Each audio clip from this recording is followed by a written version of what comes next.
Juga teman-teman saya sarankan Anda menghubungkan, dan ini sangat erat sekali hubungannya, dan ini saya lihat masih jarang para pembekam melakukannya, yaitu menggabungkan antara bekam ini, terapi ini dengan ruqyah. Ada dua buku saya referensikan di sini, ada doa ruqyah, terbitan Ibnu Umar, dan juga ada pustaka Imam Syafi'i, ruqyah, mengobati jasmani dan rohani menurut Al-Quran dan Sunnah. Ya. Ini Anda baca beberapa ayat-ayat ruqyah. Anda boleh membaca Al-Fatihah, Anda boleh membaca ayat kursi, membaca Al-Kafirun, membaca Al-Ikhlas, Al-Falaq, An-Nas, membaca ayat-ayat ruqyah yang lain kalau Anda ketahui. Kemudian sambil Anda Bismillah, mulai Alhamdulillah wassalatu wassalamu ala Rasulillah. Lalu kemudian Anda lakukan tahapan-tahapan ini ya. Baca Bismillah, walhamdulillah, wassalatu wassalamu ala Rasulillah. Kemudian Anda mulai ya dengan mempersiapkan perangkat-perangkat ini. Dan kulit bagian punggung pada saat dibuka ingin dibekam, yang paling pertama saran saya diolesi dengan minyak zaitun atau minyak habbatus sauda. Ya, salah satunya biar permukaan kulit itu nanti tidak memar dengan kop. Ya. Setelah diusap semuanya di seluruh tubuh dibalurkan dengan minyak zaitun, juga akan mendatangkan hangatnya ya, tubuh atau punggung bagian belakang. Baru kemudian Anda kop. Ya. Kalau kop ini tentu harus steril ya, harus betul-betul steril, dia dibersihkan ya, mungkin dengan pembersih-pembersih yang tidak asing lagi buat kita, sterilisasi termasuk menggunakan alkohol. Kalau yang bagus ya, dan Anda saya sarankan beli kop yang bagus itu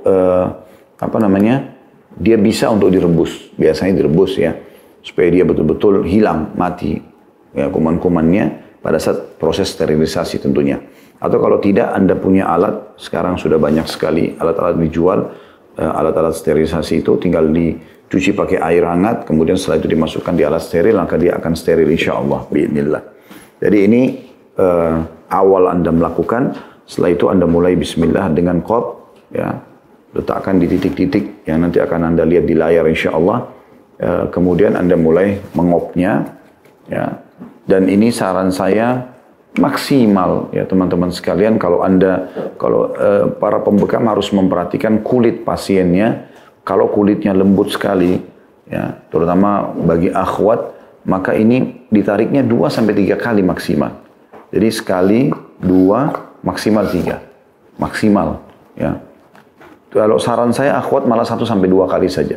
Asal tarikannya ininya full ya. Insya Allah 1, 2 udah cukup. Kalau kulitnya agak tebal baru bisa 3. Kalau ikhwah, saran saya 3-4 maksimal.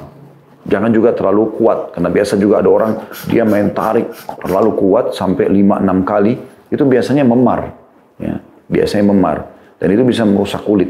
Jadi juga perlu diperhatikan tentang metode penggunaan ini ya. Lalu kemudian pada saat Anda sudah melakukan itu, sementara menunggu sekitar 1-3 menit, bacalah ruqyah, akhi dan ukhti. Ruqyah, baca Al-Fatihah, baca ini. Tiupkan. Ya. Ke kopnya pun tidak ada masalah. Anda niatkan ruqyah, tiup ke badan. Ya. Bisa dibaca Bismillah arqik, min kulli syarri yu'dhik, wallahi yashfik. Banyak doa-doa ruqyah dibaca. Tentu ada bahasan sendiri nanti tentang masalah ruqyah ya. Insya Allah akan saya buat sesi khusus masalah ini. Kita akan bahas insya Allah. Tapi sangat erat hubungannya dengan masalah ini. Karena saya berapa kali coba tempat-tempat bekam pun di luar, itu yang ada hanya pembekamnya sibuk mengajak ngobrol pasiennya, ya. Dan ini akhirnya saya lihat tidak efektif, tapi tidak terlalu. Tapi saya pernah berhadapan dengan seorang pembekam, jazahullah khair, malah bukan di Indonesia gitu, di luar Indonesia. Begitu dia bekam saya, kemudian dia memulainya dengan Alhamdulillah, wassalatu wassalamu ala Rasulillah. Kemudian dia sambil ngeruqyah, dibekam, ya kan? Itu sangat bagus. Dan di buku ini disebutkan kalau di sini tuntunan ruqyah saja, ada keterangan tentang ain dan doa dengan ruqyah. Kalau di sini, kalau Abdullah bin Abdul Aziz Al-Idan malah lebih jelas.